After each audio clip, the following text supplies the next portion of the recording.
The Genshin Impact 3.7 banners is fast approaching, and in it, we'll get some pretty amazing 5-star characters, and I'm talking about great late game units that has seen high Abyss usage. How's it going, everyone? This is Kay, and I'll break down all the featured 5 stars, their roles, strengths, weaknesses, and who you should prioritize pulling. Starting with Yoimiya, let's talk about her comparisons with Hu Tao first. Both are great single target pyro characters. Now, Hu Tao will offer the higher damage and is still regarded as one of the hardest hitting DPSs in the game. And if you are after those big DPS numbers or tier lists or the most used character between the two on Abyss, then Hu Tao is the recommended choice. However, there are advantages Yoimiya has over Hu Tao, so don't just disregard Yoimiya. She is far more simpler and easier to play, and she has a tremendous range advantage since her weapon is a bow. Now, I'm not saying Hu Tao is a very complex character to use or anything, but if you don't want to worry about dash and jump cancel, managing her HP and stamina, and just want to shoot enemies with a tap of a button with the occasional aim cancel, then Yoimiya is amazing for her simplicity. So despite the tough pyro competitions, Yoimiya still has a place. You'll typically use her within vape teams, usually with Xingqiu or Yelan, even both if you have them. On top of that, Bennett or Yunjin will act as her damage buffer. Most importantly, Yoimiya will benefit greatly by having a shielder on the team, typically one that won't interfere with her elemental reactions. Reason being is because a slight breeze can knock her down. She's very susceptible to interruptions, therefore shields, though not always required, can help greatly. Yoimiya is a strong single target character, but this can lead to her having problems fighting groups of enemies at a time. Aside from her burst, she lacks a strong AoE. That in itself isn't necessarily a bad thing because she is excellent for boss battles, but when using her for certain Abyss battles can lead to some time lost when compared to other units with powerful AoE attacks. Majority of the time you'll be using Yoimiya's E skill to infuse pyro to her normals. She does have a special charge attack, but it's usually not worth using since the damage isn't high and it's pretty slow charging up. As mentioned before, her burst has an AoE, but it'll also mark one enemy who's caught up in the attack. Attacking the marked enemy with everyone aside from Yoimiya will cause an explosion, another source of small AoE damage that she sort of offers. Killing them will transfer the mark to another target. A1 increases her E skill infused attacks, which connects with her A4 passive. When using her burst, A4 will increase all other team members' attack and will increase further depending on how many stacks Yoimiya has from her A1. Now, if you are using the Shimenawa artifacts, be careful not to recklessly use her burst. You will need 15 energy in order to gain the Shimenawa buff. If you have other pyro characters and can manage to generate energy mid-rotation for her, then you can use her burst first, but if you want to be on the safe side, best use her burst at the end of the rotation if you do have Shimenawa on Yoimiya. Moving on, because of Dendro, Yae Miko has become a phenomenal unit. This is thanks to her 100% uptime electro application from her skill. She isn't reliant on burst to have continuous off-field electro attacks, unlike Fischl for example, who needs to use her burst right away after the skill's duration ends. Being a catalyst user also means Miko can be an on-field DPS, not to mention her burst can hit quite hard. Because of her well-rounded abilities, you can have Miko in almost any team that requires an electro character, especially in quicken teams. Yae Miko's A4 passive increases her skill's damage if you have EM stats, again making her great and synergizing well with Dendro builds since they rely on EM as well. Now of course she's far from perfect. Two main issues you'll be encountering are her energy issues and the field time she requires placing each individual totem. Oftentimes, Yae Miko will need a second electro ally to ease the energy requirements, otherwise she won't burst often, which can lead to massive damage loss. Regarding her second issue, it doesn't really take that long to place all 3 totems, but she's certainly not a fast quick swap character, unlike units like Venti, Shinobu, or Fischl to name a few. Biggest issue however is her vulnerability while placing the totems. Miko can easily get knocked back while using her skill, and that usually gets annoying a bit if you aren't careful. Now in most rotations, it's a waste to do just EEE then immediately do Q. Instead, drop all 3 totems and swap her out. When the totem's duration is near its end, then swap back to her to burst. Thanks to her A1 passive, it will reset her skill counter, allowing you to place the totems again. Yae Miko has seen a rise in Abyss usage ever since Dendro was introduced. If you also have the Raiden Shogun, you can do some pretty strong and fun combos with them. Miko is one of the best off-field electro characters to have. and this is mainly thanks to her not needing to burst to have continuous electro application, which can also deal decent damage. Alright, so aside from the internet getting incredibly thirsty over the guy, safe to say, Alhaitham is not just looks. He's actually insanely good gameplay-wise. Of course, he has some issues, but Alhaitham is the best Dendro DPS we have currently in the game. The main issue you'll encounter are managing his mirror stacks, which isn't all that bad. Essentially, Alhaitham's skill and burst will generate mirror stacks. On top of that, thanks to his A1 passive, using a charge or plunge attack will give him one mirror with a 12-second cooldown, so be mindful when using charge in battle. The mirrors is what will infuse all of Alhaitham's attacks to Dendro. It also launches a projection attack every 1.6 seconds, dealing AoE Dendro damage, and depending on how many mirrors he has, will result in how many times the projections will hit. So if you have 3 mirrors, then the projection will hit 3 times. It also scales off of his attack percentage and EM stats, and is further boosted by his A4 passive, which gives a 0.1% buff for every EM he has. This A4 passive also applies to his burst damage. The goal is to make sure Alhaitham always maintains 3 mirror stacks, which is the limit. 1 mirror will disappear at a time every 4 seconds. Now, this is where his burst comes into play. Using his burst will consume all mirror stacks to deal damage, and depending on the amount of mirrors used, the stronger his burst will be, but he will also create new mirrors. If all 3 mirrors were used for his burst, he creates none. 2, then 1 mirror is generated. If he uses 1, he'll have 2 new ones. Now, if you use his burst when Alhaitham has no existing mirrors, he will generate all 3 after a short delay. That is the preferred way to use his burst. Yes, his damage will be less, but the talent is strictly meant to have Alhaitham obtain the max amount of mirror stacks immediately, and during the process, you will use his skill and charge attacks to maintain all 3 stacks. So I'm going to break down the general combos you would use to maintain all 3 stacks every rotation.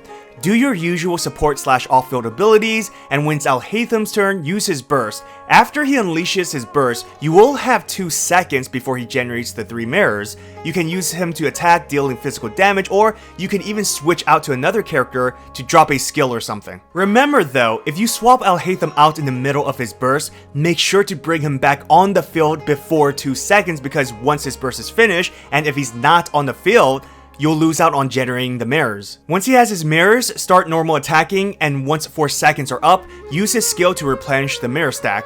Continue with normals, and again, once a mirror disappears, use his charge attack. Rinse and repeat the combos. This is how you'll manage all 3 stacks. Of course, there are other combos such as using his E skill after his burst for immediate Dendro attacks and projections, but that is meant for shorter rotations. It's not too complicated, but even if you do mess up, it's not the end of the world. The game is simple enough where if you accidentally hit enemies with only 2 mirrors, or you forget to refresh the stacks, even if you mess the whole entire combo entirely, you'll still beat the enemies. Sure, you may lose out on some damage and that may take a bit longer to kill enemies, but you can certainly still 3-star Abyss. Aside from managing mirrors, Alhaitham needs consistent burst times, making ER stats very important, but the problem is, balancing crit stats, EM, and now ER is pretty challenging, unless you're very lucky with artifacts. If you can't use his burst, then you're forced to use his skill, which actually gives you 2 mirrors if you start out with none, and then follow up with his charge attack to gain all 3 stacks right away.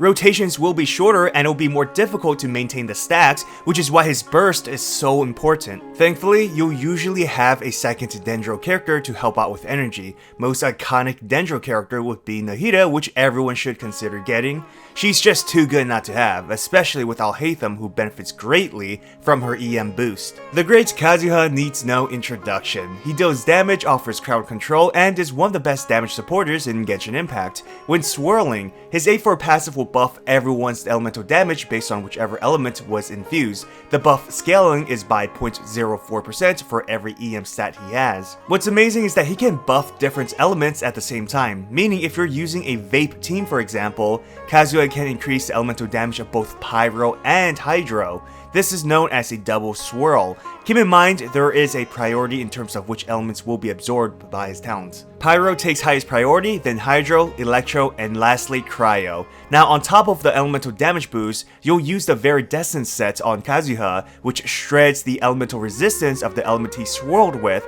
The combination between his elemental buff and the VV debuff is the reason why Kazuha is so good within offensive reaction teams. His skill also offers crowd control, though not on the same level as Venti. It can still stun and bring enemies in, making AoE attacks even more effective.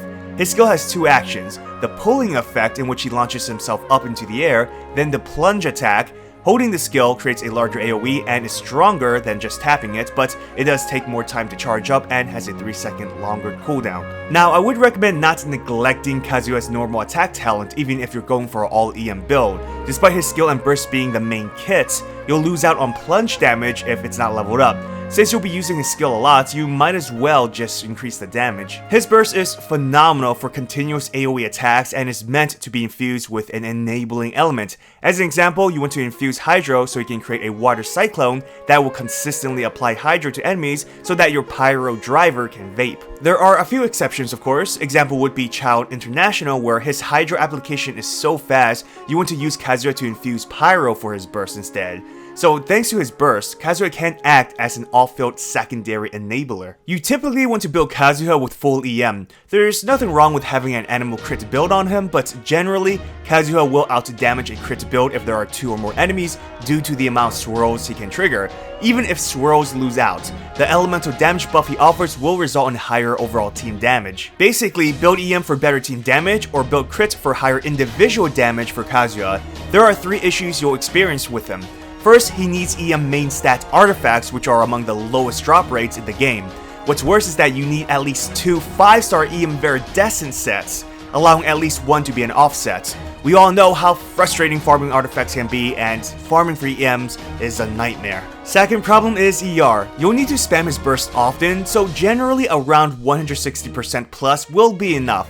Thankfully, a full EM build doesn't require crit substats. If you do have them, I mean that's great, but ER and EM substats are the priority. Now, this goes back to problem number 1, where now you need to farm VVEM main stat artifacts with ER substats, which won't always happen. The third problem is he is a bit technical to use. As an example, with Child International, if you don't double swirl, losing out on the Hydro buff means losing out on a lot of damage. You can certainly still defeat bosses and 3-star Abyss, but in order to maximize Kazuha's potential, you'll have to use him properly. So who should you pull for on the 3.7 banners?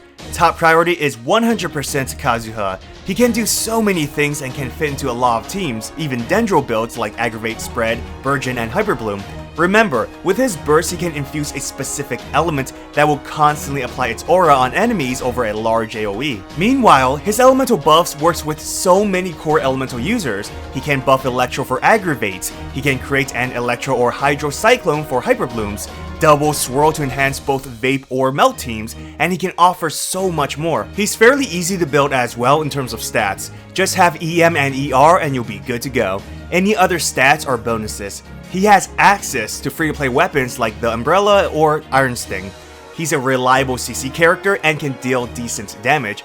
Kazuha is a peak example of a top-tier character, and is among the few characters every player should try to get. Second priority is Alhaitham. As mentioned before, he is the strongest Dendro damage dealer we currently have. Dendro type reactions are regarded as one of the best. Just look at the most used Abyss characters throughout multiple 3.0 updates. Nilou, Nahida, Alhaitham, even characters that synergizes with Dendro reactions like Shinobu and Miko have risen in usage. Since it's been established that Dendro is quite strong, why not go after the best DPS Dendro has to offer? The mirror management isn't too bad, and even if you do mess up, you'll still be able to beat Abyss. If you don't want Kazuha for whatever reasons, then Alhaitham is the next best choice. Miko should be considered if you don't want either of them. She is a phenomenal Electro enabler or driver on-field or off-field.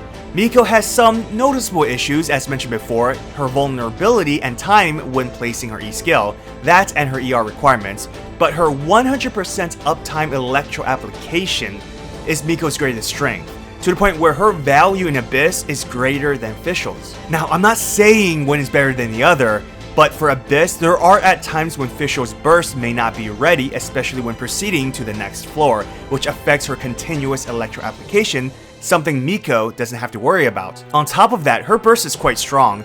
Yae Miko is one of the most used Electro characters, typically being within the top 3, other 2 being Shinobu and Shogun. Unfortunately, Yoimiya holds the least priority, but this doesn't mean she's bad, it's just that her banner competition during this update is just way too high. You have Kazuha, who fits into almost any team. He can buff, debuff, enable elements for reactions, has crowd control, and deals decent damage. Alhaitham, as mentioned before, is regarded as the best DPS for Dendro. And then you have Miko, who, as stated before, is a phenomenal Electro unit. Not only is Yoimiya facing competition in the 3.7 banners, but she's facing competition against other Pyro characters that you may have, like Hu Tao and Xiangling, who is considered a powerful off-field Pyro DPS. Yoimiya has her worth though. She's easy to use, great for ranged battles, especially enemies who move around the field or teleports around, and is still a strong Pyro character at the end of the day. The only problem is that you'll get a lot more from having Kazuha or Alhaitham, even Yae Miko.